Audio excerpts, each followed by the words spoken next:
स्वागत है आप सभी का अपने इस YouTube चैनल गुड स्टडी में। दोस्तों एसएससी प्रीवियस ईयर जीके के मोस्ट इंपोर्टेंट क्वेश्चन की जो सीरीज चल रही है ये उसका पार्ट 8 होगा। एसएससी के प्रीवियस ईयर में जो क्वेश्चन आए थे वही क्वेश्चन यहाँ पर कराए जाएंगे। यदि आप डेली इसी तरह के वीडियो देखना चाहते हैं तो इस चैनल गुड स्टडी को जरूर सब्सक्राइब कर लीजिएगा। तो चलिए शुरू करते हैं। पहला क्वेश्चन है, इतिहास के आरंभिक काल को निम्नलिखित में से क्या कहा जाता है? ऑप्शन ए पुरापाषाण काल, ऑप्शन बी मध्य पाषाण काल, ऑप्शन सी लघु पाषाण काल और ऑप्शन नंबर डी नवपाषाण काल। राइट आंसर होगा दोस्तों ऑप्शन नंबर ए पुरापाषाण काल। दोस्तों यहाँ पर ध्यान देने वाली बात है, पहले क्या होता था, एक होता था आद्य ऐतिहासिक काल और दूसरा है प्राग ऐतिहासिक काल। तो प्राग ऐतिहासिक काल उस काल को कहा जाता है जिसमें कोई लिखित साक्ष्य नहीं मिला है, उस काल को हम प्राग ऐतिहासिक काल कहते हैं। और उसी के अंतर्गत क्या होता है दोस्तों, पाषाण काल आते हैं और ये पाषाण काल 3 भाग में विभाजित हैं। और ये 3 भाग कौन सब हैं? पहला है पुरापाषाण काल, दूसरा है मध्य पाषाण काल और तीसरा है दोस्तों नवपाषाण काल। तो इन तीनों में जो पहले है वो है पुरापाषाण काल और एक होता है दोस्तों आद्य ऐतिहासिक काल। इसमें क्या होता है, इसमें कुछ लिखा तो गया है लेकिन हम उसे पढ़ नहीं सकते हैं, तो इसे कहा जाता है आद्य ऐतिहासिक काल। चलते हैं दोस्तों नेक्स्ट क्वेश्चन पे। कहा गया है, बांग्लादेश अपनी सीमा को किस भारतीय राज्य से साझा नहीं करता है? Option A Assam, option B Tripura, option C Jharkhand और option number D Meghalaya. Right answer होगा दोस्तों option number C Jharkhand. Bangladesh अपनी सीमा को झारखंड के साथ साझा नहीं करता है और बाकी तीनों जो है ये असम त्रिपुरा मेघालय इनके साथ साझा करता है। अब ध्यान देने वाली बात यह है कि भारत की जो सीमा है वो विदेशी देशों से जिस देशों के साथ लगती है उसमें सबसे ज़्यादा सीमा जो है ये बांग्लादेश के साथ लगता है और इसकी लंबाई कितना है दोस्तों, 4096 किलोमीटर। चलते हैं नेक्स्ट क्वेश्चन पे। कहा गया है, व्यक्तिगत परियोज्य आय से क्या अभिप्राय है? ऑप्शन ए व्यक्तिगत आय प्लस अनुदान, ऑप्शन बी व्यक्तिगत आय माइनस अनुदान, ऑप्शन सी व्यक्तिगत आय माइनस प्रत्यक्ष कर और ऑप्शन नंबर डी व्यक्तिगत आय माइनस अप्रत्यक्ष कर। राइट आंसर होगा दोस्तों ऑप्शन नंबर सी व्यक्तिगत आय माइनस प्रत्यक्ष कर। चलते हैं नेक्स्ट क्वेश्चन पे। विदेशों में काम कर रहे भारतीयों की आय है? ऑप्शन ए भारत की घरेलू आय का अंश, ऑप्शन बी विदेशों से अर्जित आय का अंश, ऑप्शन सी भारत के निवल देशीय उत्पाद का अंश, ऑप्शन नंबर डी भारत के सकल घरेलू उत्पाद का अंश। राइट आंसर होगा दोस्तों ऑप्शन नंबर सी भारत के निवल देशीय उत्पाद का अंश। विदेश से काम कर रहे भारतीयों की आय है, क्या होगा दोस्तों, भारत के निवल देशीय उत्पाद का अंश। दोस्तों लास्ट में मैं आप सभी से एक क्वेश्चन भी करूंगा जिसका जवाब आपको कमेंट बॉक्स में देना है। पाक जल संधि किन 2 देशों के बीच है? ऑप्शन ए भारत और पाकिस्तान, ऑप्शन बी पाकिस्तान और श्रीलंका, ऑप्शन सी भारत और श्रीलंका और ऑप्शन नंबर डी पाकिस्तान और ईरान। राइट आंसर होगा दोस्तों ऑप्शन नंबर सी भारत और श्रीलंका के बीच है पाक जल संधि। दोस्तों यहाँ पर लिखा गया है पाक, ये पाक है क्या दोस्तों, ये पाक जो है ये अंग्रेज के एक अफसर का नाम है पाक। चलते हैं दोस्तों अगले क्वेश्चन पे। किसी व्यक्ति के वास्तविक जीवन स्तर का आकलन किया जा सकता है? ऑप्शन ए सकल राष्ट्रीय आय द्वारा, ऑप्शन बी निवल राष्ट्रीय आय द्वारा, ऑप्शन सी प्रति व्यक्ति आय द्वारा और ऑप्शन नंबर डी प्रयोज्य निजी आय द्वारा। राइट आंसर होगा ऑप्शन नंबर सी प्रति व्यक्ति आय द्वारा किसी व्यक्ति के वास्तविक जीवन स्तर का आकलन किया जा सकता है। नेक्स्ट क्वेश्चन, खट्टे स्वाद के लिए कोशिकाएं जिह्वा के किस भाग में होती है? ऑप्शन ए अगले, ऑप्शन बी पिछले, ऑप्शन सी पार्श्व और ऑप्शन नंबर डी मध्य। राइट आंसर होगा दोस्तों ऑप्शन नंबर सी पार्श्व भाग में। खट्टे स्वाद के लिए कोशिकाएं जिह्वा के पार्श्व भाग में होती है, और यदि यहाँ पे पूछा गया होता मीठा के लिए तो क्या होता दोस्तों, ये जिह्वा के अग्र भाग में होता है।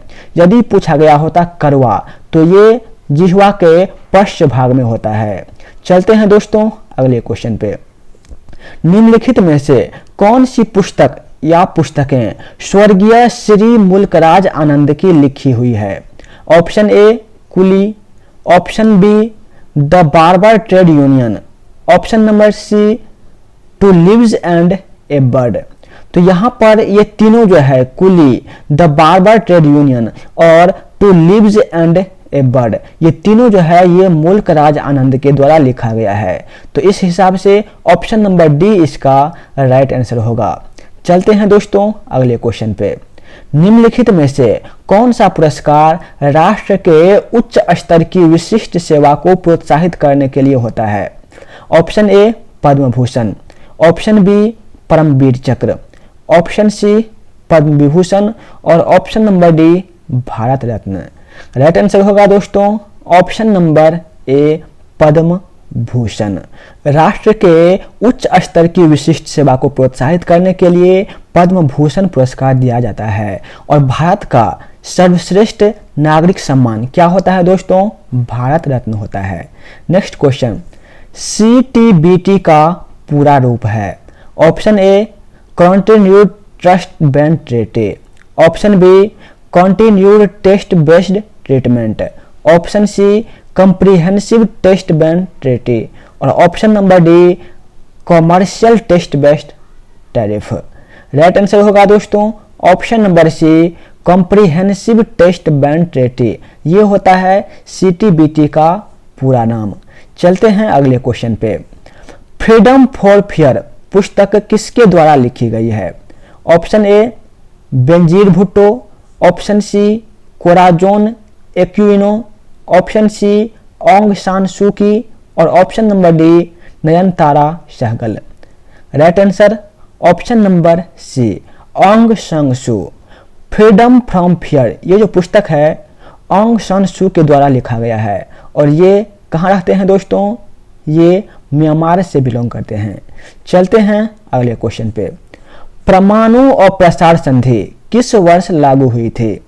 Option A 1967, option B 1970, option C 1971 और option number D 1974। Right answer होगा ऑप्शन नंबर बी 1970 ईस्वी। परमाणु और प्रसार संधि 1970 ईस्वी में लागू हुआ था। इसमें परमाणु के परीक्षण पर रोक लगाने के लिए यह संधि बनाया गया था। चलते हैं दोस्तों अगले क्वेश्चन पे। निम्नलिखित में से किसे जीवन का भौतिक आधार माना जाता है? ऑप्शन ए कोशिका भित्ति, ऑप्शन बी कोशिका झिल्ली, ऑप्शन सी सूत्रकणिका और ऑप्शन नंबर डी जीव द्रव्य। राइट आंसर होगा दोस्तों ऑप्शन नंबर डी जीव द्रव्य। जीव द्रव्य को जीवन का भौतिक आधार माना जाता है। नेक्स्ट क्वेश्चन, महात्मा गांधी के भ्रातृत्व और शांति के दर्शन के प्रति श्रद्धांजलि के रूप में संयुक्त राष्ट्र की महासभा ने उनके जन्मदिन 2 अक्टूबर को घोषित किया है। किसके रूप में? ऑप्शन ए अंतर्राष्ट्रीय अहिंसा दिवस, ऑप्शन बी अंतर्राष्ट्रीय सहयोग दिवस, ऑप्शन सी अंतर्राष्ट्रीय शांति और सहयोग दिवस, ऑप्शन नंबर डी अंतर्राष्ट्रीय शांति और अहिंसा दिवस। राइट आंसर होगा ऑप्शन नंबर ए अंतर्राष्ट्रीय अहिंसा दिवस। चलते हैं नेक्स्ट क्वेश्चन पे। बहुकोशिकीय जीव डैश द्वारा वृद्धि करते हैं? ऑप्शन ए कोशिका अधिकता, ऑप्शन बी कोशिका विस्फोट, ऑप्शन सी कोशिका अंतःस्फोट और ऑप्शन नंबर डी कोशिका विभाजन। राइट आंसर होगा ऑप्शन नंबर डी कोशिका विभाजन। दोस्तों सारे क्वेश्चन जो हैं ये प्रीवियस ईयर के क्वेश्चन कराए जा रहे हैं और इसी तरह के क्वेश्चन जो है हम डेली लेते आएंगे। यदि आप चैनल पर पहली बार हैं एक लाइक करके चैनल सब्सक्राइब जरूर कर लीजिएगा। अगला क्वेश्चन, भीमबेटका गुफा किस राज्य में है?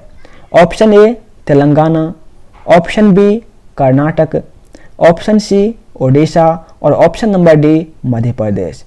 दोस्तों भीमबेटका गुफा जो है ये मध्य प्रदेश में स्थित है। नेक्स्ट क्वेश्चन, स्मैश शब्द का संबंध किस खेल से जुड़ा हुआ है? Option A volleyball, option B hockey, option C lawn tennis और option number D cricket.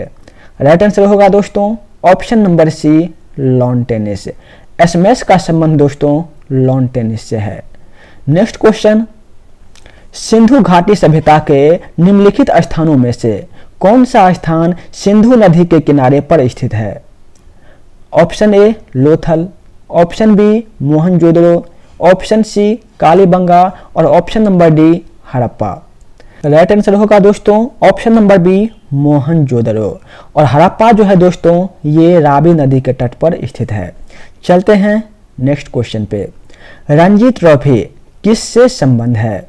Option A hockey से, ऑप्शन बी फुटबॉल से, ऑप्शन सी क्रिकेट से और ऑप्शन नंबर डी उपयुक्त में से कोई नहीं। राइट आंसर होगा option number C cricket. Ranji trophy cricket से संबंधित है। चलते हैं आज के लास्ट क्वेश्चन पे। दोस्तों इसका जवाब आपको कमेंट बॉक्स में देना है। क्वेश्चन में है अफ्रीकी परमाणु हथियार मुक्त क्षेत्र संधि डैश भी कहलाती है? ऑप्शन ए पेलिंडावा संधि, ऑप्शन बी पेंटोटेक संधि, ऑप्शन सी ट्रोपैक्स संधि और ऑप्शन नंबर डी इनमें से कोई नहीं। दोस्तों इसका जवाब आपको कमेंट बॉक्स में देना है। यदि आपने अभी तक लाइक नहीं किया है तो एक लाइक जरूर कर दीजिएगा। आज का सेशन हम यहीं पर समाप्त करते हैं। जय हिंद।